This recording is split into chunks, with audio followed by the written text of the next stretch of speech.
If an enemy attacks us with nuclear weapons, danger will come not just from blast or heat or nearby radiation effect, but also from fallout. Fallout which may occur miles and miles away from the blast. You need to know about fallout, what it is, how to detect it, and what to do to protect yourself against it. Everybody needs to know. Yes, this does mean you. Watch and listen. One day, these facts may save your life. What is this fallout, anyhow? Just bits of radioactive matter that fall out of the mushroom cloud of the nuclear explosion and settle on the ground. These bits of matter can be dangerous. You're exposed to some radiation every day, from cosmic rays or other natural sources of radiation. These exposures are too small to hurt you. But when a wartime nuclear explosion occurs, a serious fallout follows. Thousands of tons of atomized earth, building materials, rocks, and gases may be thrown into the air. And the mushroom cloud containing them sometimes moves as high as 100,000 feet, nearly 20 miles up. Some of the radioactive particles spill out near the explosion site. Others may be carried for 10, 50, 100 miles or more. But how will you know if there is fallout? You can't hear, smell, taste, or see the radiation. But you yourself can detect the fallout particles that produce it. The easiest time to do this, without special instruments, is when the fallout is settling through the air.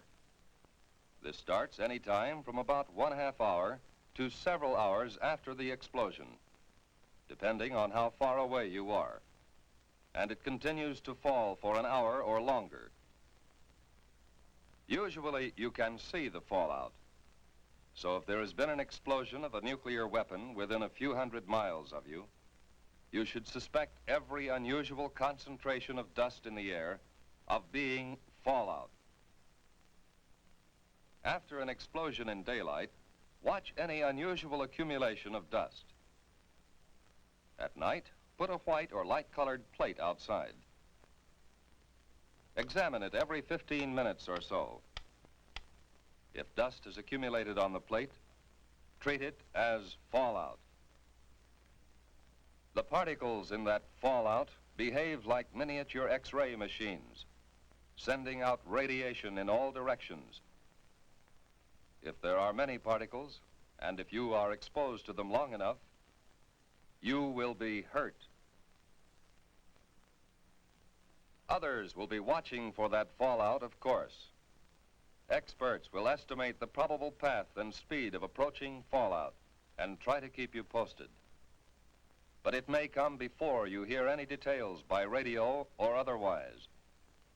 You must take precautions, whether you hear their reports or not. If radio stations are operating, you will hear reports, especially on the Conelrad frequencies 640 or 1240 on your AM dial. As soon as it is safe for specially protected crews to get out into the open, these highly trained civil defense radiation detection teams will make a thorough check of radiation levels and characteristics. Those facts will be relayed to you by radio as fast as they come into civil defense headquarters in your area. Information from the radiation monitoring teams will be combined and analyzed by experts manning a central radiation control point. These experts, who know just how fast harmful radiation reduces in force, can predict when it will be safe for people to come out of shelters and resume normal tasks. We have warned that you may have to act before you get any detailed reports. Just what can you do if fallout comes your way? Find the best shelter you can. The more solid substance you can put between yourself and the fallout, the better. But an ordinary frame house with windows closed will give considerable protection. In a house, it's best to get on the floor, away from doors and windows. Or if you can, find a location with additional walls in the center of the building. A basement is even better if the house has one.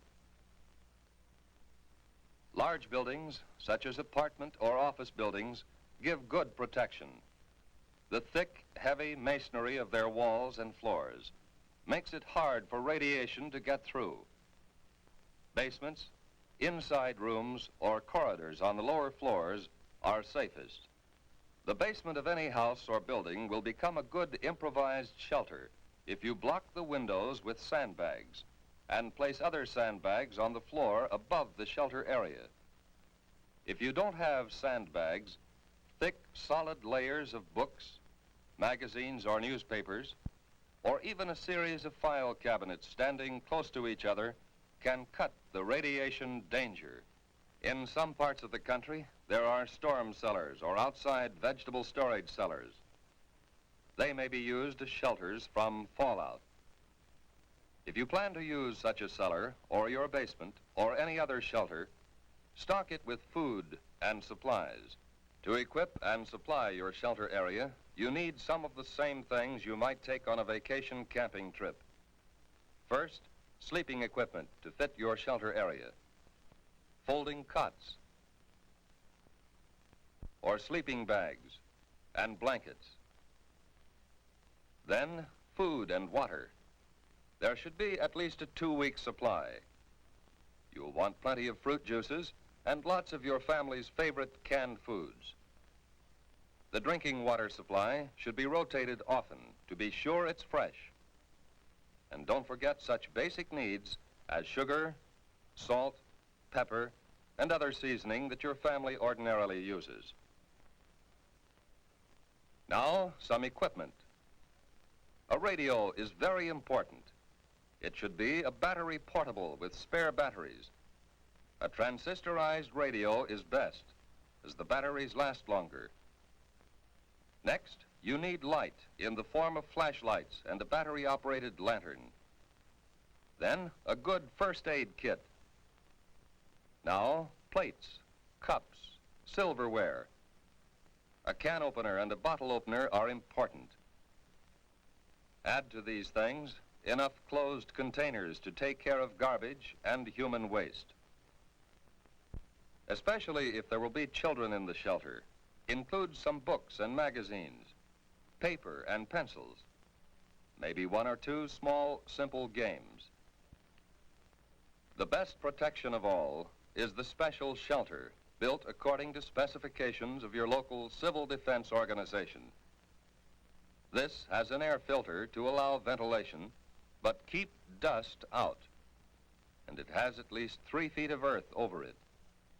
It would be a good idea to go right now to your local civil defense office to secure plans for the type of shelter you want, and then to get busy on construction. Plans are simple, using standard materials. So maybe you can do the job yourself. But all this special shelter talk won't help very much if you are caught way out on the open road. If that happens, keep driving until you see a building, which may be a house or barn, church or school. Drive as close to the building as you can. Then get yourself and your family out of the car and take cover in the building. If you live on a farm and have sufficient warning, get your animals under cover and give them enough food and water to last several days. And if you can, cover any piles of hay or harvested crops that may be outside. If the explosion has been some miles away, you will have time to fill tubs and other containers with water before fallout arrives. All locations where outside dust does not penetrate will be safe storage points for water. Whatever kind of shelter you find, settle down and make the best of it.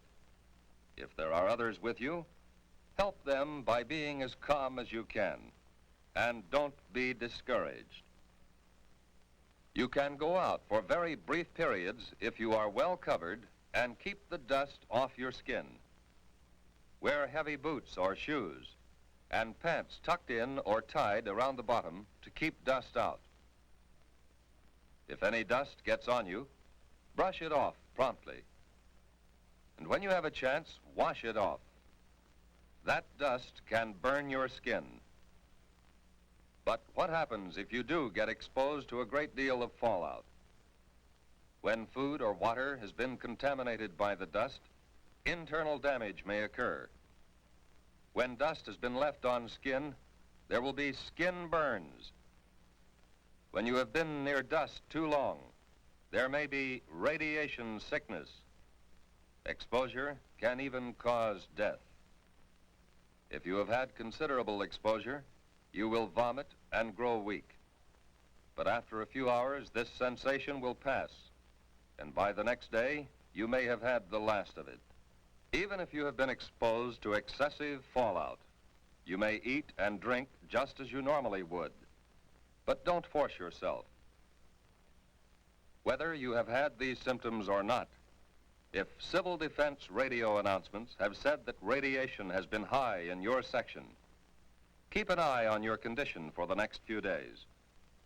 Watch especially for these developments in the 2 weeks following exposure. Return of nausea,